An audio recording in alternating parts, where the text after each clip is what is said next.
सीकर में CSD canteen को नई जगह शिफ्ट करने का मामला तूल पकड़ता जा रहा है। सीकर में रिटायर्ड फौजियों के द्वारा आक्रोश रैली निकाली गई, जिसमें रिटायर्ड फौजी और उनके परिवार के लोग शामिल हुए।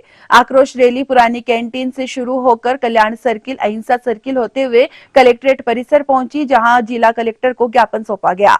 रिटायर्ड कर्नल रामेश्वर लाल ने बताया कि सीकर में नवलगढ़ पुलिया के पास स्थित सीएसडी कैंटीन, जो प्राइम लोकेशन पर पिछले 35 साल से संचालित हो रही थी, जिसे अचानक ही किसी निजी हित के तहत यहां से 8 किलोमीटर दूर गांव में शिफ्ट कर दिया गया। उन्होंने बताया कि अब कैंटीन को हाईवे पर शिफ्ट किया गया है, जहां पार्किंग की सुविधा भी नहीं है। रामेश्वर लाल ने बताया कि जहां कैंटीन है वह महिलाओं के लिए बिल्कुल भी सुरक्षित जगह नहीं है, क्योंकि शहर में ही चेन स्नैचिंग जैसी वारदातें बढ़ रही है, तो वहां ऐसी घटनाओं का खतरा ज्यादा होगा। उन्होंने बताया कि वर्तमान में सीकर में हजारों सैनिकों के अलावा दूसरे राज्यों के सैनिक परिवारों के बच्चे कोचिंगों में पढ़ाई कर रहे हैं। यदि राहत देनी ही थी तो इस काउंटर के अलावा एक अन्य काउंटर और खोल देते, लेकिन अब पूर्व की कैंटीन को पूरी तरह से बंद कर दिया गया है। रामेश्वर लाल ने कहा कि हमारी मांग है कि सीकर में कैंटीन के 2 काउंटर शुरू किए जाए। इसके साथ ही पूर्व में जहां कैंटीन संचालित हो रही थी वहां कैंटीन शुरू हो। रिटायर्ड फौजियों ने कहा कि पिछले 1.5 महीने से धरने पर भी बैठे हुए हैं, लेकिन इसके बाद भी कोई सुनवाई नहीं हुई। रैली के दौरान घासीराम बगड़िया, संघर्ष समिति महामंत्री चोखाराम बुर्डक, सरपंच सूबेदार झाबरमल ओला सहित पूर्व सैनिक मौजूद रहे।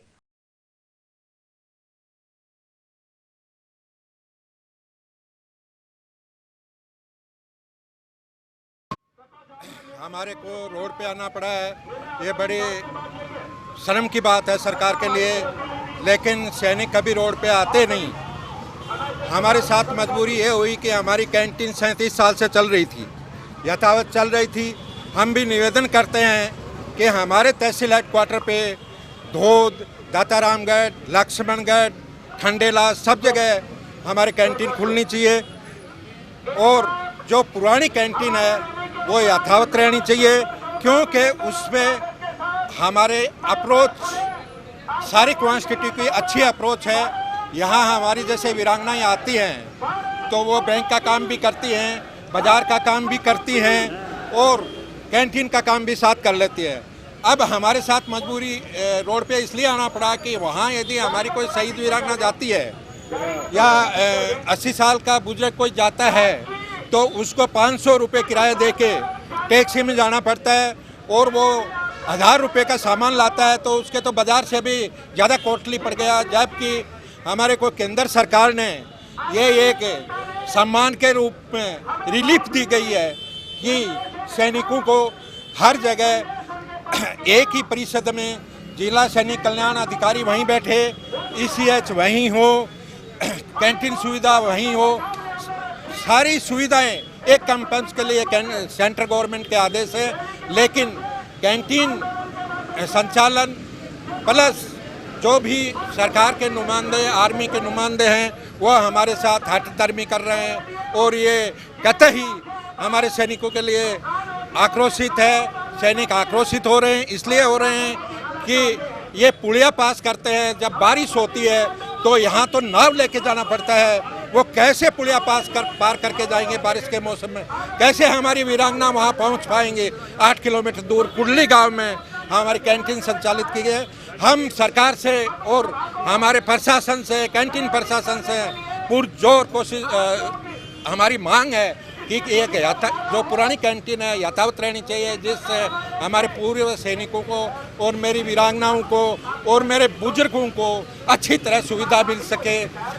जो गवर्नमेंट ने सुविधा दी है वो यथावत रहे और बिना फालतू के खर्चे नहीं लगे, बिना फालतू का टैक्सी किराया नहीं लगे।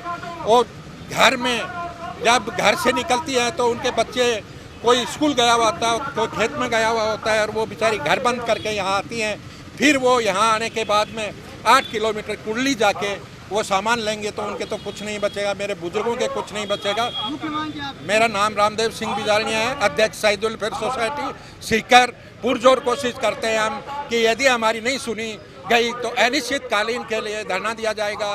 जरूरत पड़ी तो हमारे सैनिक गांधी जी की विचारधारा पे सत्याग्रह करेंगे, अनशन करेंगे, लेकिन कैंटीन यहाँ लाके रहेंगे। कैंटीन के लिए लेकर थी। हमारी सीएचडी कैंटीन प्राइम लोकेशन पर पिछले 35 साल से चल रही थी, जिसको अचानक ही किसी निजी हित के तहत यहाँ से 8 किलोमीटर दूर गांव में इसको शिफ्ट किया है, और वो भी ऐसी जगह जो मेन हाईवे के ऊपर है।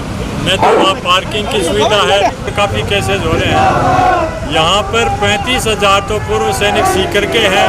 इसके अलावा झुंझुनू से, हरियाणा से हमारी जो है उच्च कोटि की शिक्षण संस्थाएं और कोचिंग के अंदर सैनिकों के बच्चों ने प्रवेश ले रखा है, वो भी हमारी कैंटीन के ऊपर आश्रित हैं। ये मिला के कुल 50-60 हज़ार की स्ट्रेंथ यहाँ पर होती है। तो एक इस काउंटर से अगर उनको दूसरा खोलना था तो 2 काउंटर खोल देते, जिससे कि कुछ सुविधा प्राप्त हो जाती। और ये पुराना जो 35 साल से चल रहा था, इसकी तोड़ फोड़ करके जो लेके गए हैं, इसकी भी हम जांच की मांग करते हैं। और हम चाहते हैं कि 2 काउंटर कम से कम सीकर में, तभी सीकर के जो एक्स सर्विसमैन हैं उनको ये सुविधाएं प्राप्त हो सकती हैं। इसके लिए हमने आज 1.5 महीने से हम धरने पर हैं, और आज हमने एक महारैली निकाली है ताकि प्रशासन को हम ये अवगत करा सकें कि हमारे सैनिकों में इसके लेकर के कितना रोष व्याप्त है। तो इसलिए हमने यहाँ से डाक बंगले से लेकर के और जाटिया बाज़ार तक ये आज रैली निकाली है। और अभी हम जो है कलेक्टर साहब को ज्ञापन दिया है, और हम जो चाहते हैं कि हमने जो है राष्ट्रपति जी के लिए, रक्षा मंत्री जी के लिए, चीफ ऑफ डिफेंस स्टाफ सबके लिए हमने ज्ञापन जो है कलेक्टर साहब को दिया है कि सबको अवगत कराया जाए हमारी समस्याओं के बारे में, और हमारी पुरानी कैंटीन को यथावत रखा जाए, और दूसरा काउंटर भी खोलें तो सही जगह जहाँ पर पार्किंग हो वहाँ खोला जाए।